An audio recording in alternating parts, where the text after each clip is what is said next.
Everyone, and welcome to the 5th episode of the Little Thespian Podcast. On today's episode, we talk to Cloak and Dagger Theater Company, all things they're doing over on Facebook, Twitch, and YouTube. Cannot wait to talk to Courtney Rasmussen, all things Cloak and Dagger. So, let's hop into it. Awesome, so we're good. Can you still hear me? Yep. Cool. All right, so, without further ado, just hop in. All right.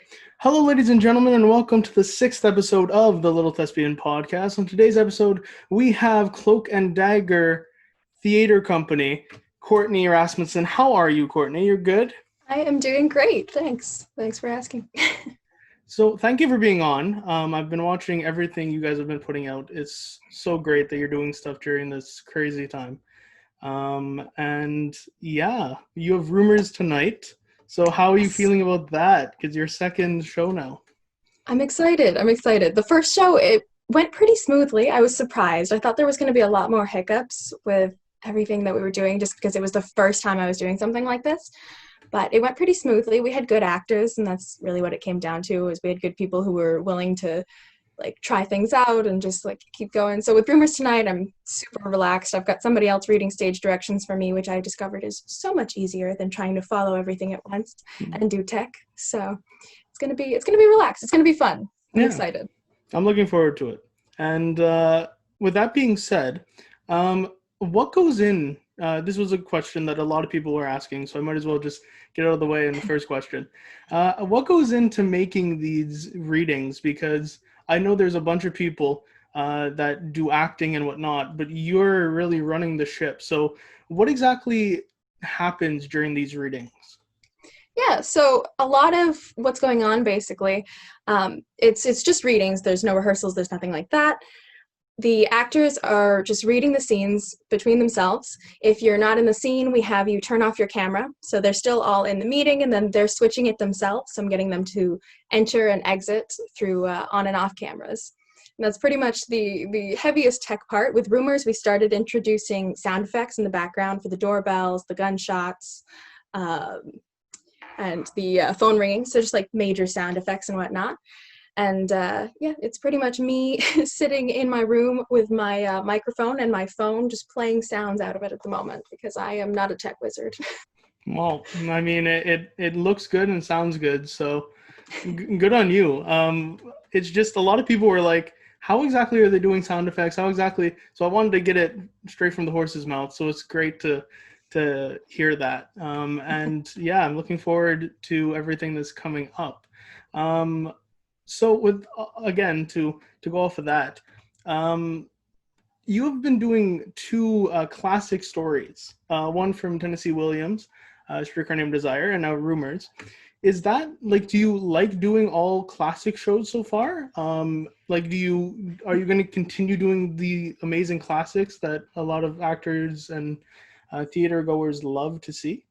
Yeah, I mean, I think we see a lot of these shows put on, but they're always put on in different ways. And I think that seeing them online is something new and something different that you can add to the script, because it focuses so much more on the text, especially with Streetcar, where it's so word heavy and so long.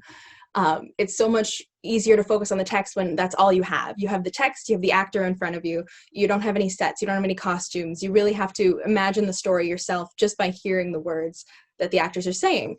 And so I like doing older text just because I feel like they have more, not depth necessarily to the text, but they have more that you can pull out of it, just because they've been reworked and reused so many times that there's always something new that you can find with the texts. But going forward, a lot of our problem stems from rights too. It's a lot more expensive to get rights for newer plays. It's a lot more expensive. We looked into doing musicals online, which is tricky with sound quality. It all comes down to rights money. We don't have enough donations yet for anything bigger than the classics. Hey, but I for one love the classics, so continue doing what you're doing. So for those that don't know what Cloak and Dagger is, everyone can probably realize it's a theater company, but where exactly did it stem from? Where exactly did the idea come from for Cloak and Dagger? Initially, I actually just wanted to teach kids. I love teaching theater. I work at a summer camp normally, and I love working with kids. And I used to teach at my high school, and I would help out with their musical theater shows. And so from that, I realized that this is what I enjoy doing. So I started talking to some schools, and the easiest way to do it, rather than say, oh, I'm an independent worker, I want to teach, I created this whole theater company and I built it from there. I started talking with schools. I was set up to work at Westwood, at Mac, at Pierre Elliott Trudeau. We had tons of schools where I was just going to be doing after school programs for 2 to 3 hours with kids twice a week. And then the pandemic struck, and I had pretty much lost quite a bit of money on investments on web design and costumes and just like toys and stuff for the kids to play with. And so instead of just giving up, I decided we'll move everything online. I know that I was talking with friends and they all missed acting and didn't necessarily care about the getting paid or the auditioning part. It was just a matter of they wanted to do something. They wanted something to pass their time. We were bored in quarantine. And so it just kind of stemmed from there, and here we are. Wow. I mean, that's the thing too. Like, a lot of the actors and everyone behind the scenes in theater unfortunately lost stuff because of the pandemic. But it's good that we have people like you who just, kind of give a platform to everyone. So thank you for that. All the fellow actors and theater goers that are watching this, I'm sure, are thanking you too, in regards to giving actors a platform. So yeah, it's good to see that theater is still kind of taking form during this crazy time that we're living in, 2020. Hopefully soon we don't see any more crazy stuff happening in 2020. Unfortunately, it is what it is right now. But yeah. So with that being said, where did the name come from for Cloak and Dagger? Because like I love the name. It's different. You know what I mean? Like, you don't have like the classic like known name, the everyday type of name. Exactly. So where exactly did it come from? Yeah, well, it started, I was looking into just like short one-word names just because it's something easy for people to remember. And I started looking into name generators on the internet, and I was just clicking through words and clicking through, and I write a lot in my spare time. And so I had a lot of just like names listed for things that I would use in stories that I was writing. So I would have like, here are grocery store names, and here are male character names, and so I would have things like that. And there are certain words that I would have like just listed, words that I like, words like Cloak and Dagger or Spectre, or just like old-timey words that you don't really hear nowadays. And so from that, I kind of pulled words.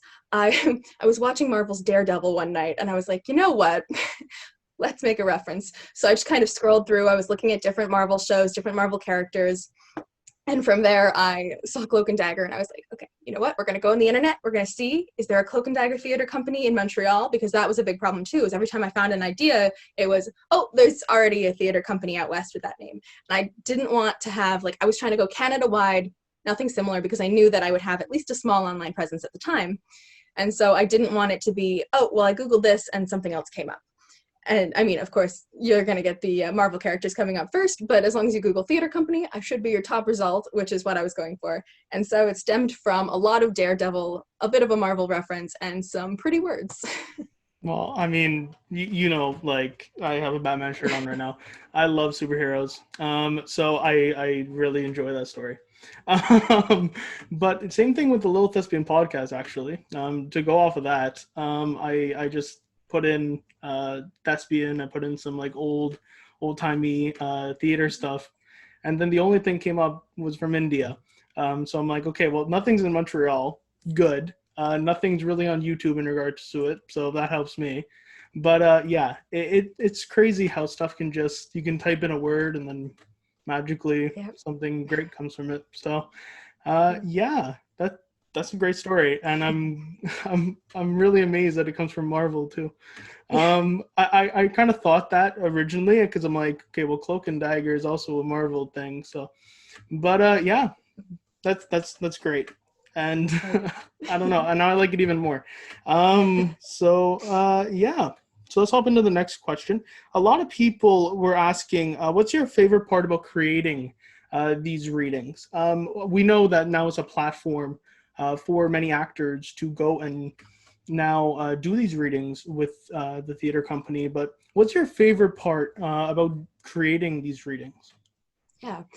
Well, the actual creation process, I just started doing auditions last week, and I love doing them, which is weird to say. Like, I love auditioning people just because you meet so many new people that you never would have talked to before.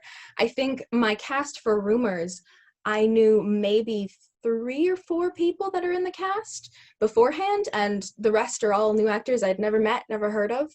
And so we do the audition process, and you have a chance to see into someone else's life. You get to see a bit of like what they're working towards, and you know, as a director too, you get so much more, not necessarily power, but I have the chance to ask the questions that I'm curious about, whereas as an actor you might not necessarily feel that that's your place.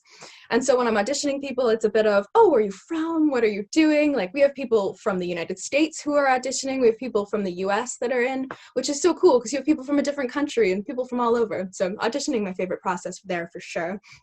During the actual show, I would say, I love just watching. I love hearing the shows.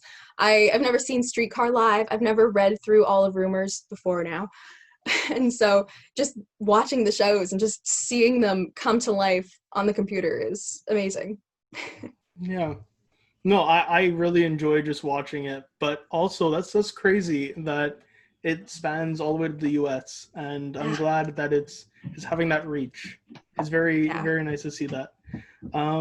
And yeah, I completely agree with being behind the table, because I'm also putting on a show next Fringe in regards to a show that I was going to be putting on. And it's crazy that just being behind the table and being the one that asks the questions compared to the one answering the questions, it's not as like, there's not anxiety filled at all, it seems. You know, it just seems more natural, and it seems more fun to be behind the table rather than being stressed being the actor. You know what I mean? Yeah, for sure. For sure. You can tell as an actor, you can see when someone's stressed, and it's easier, I find, because I've had the experience auditioning and failing and auditioning and failing. I know what they're feeling. I know what they're going through. So it's easier to try and relax people and help calm them down when you know what they're going through. Mm. Yeah. And in regards to acting and in regards to theater in general, because this is a Little Thespian podcast, how exactly did you get into theater? I access to every person I talk to on this. How exactly did you spark this this interest in theater? Wow. All right. It was a long time ago.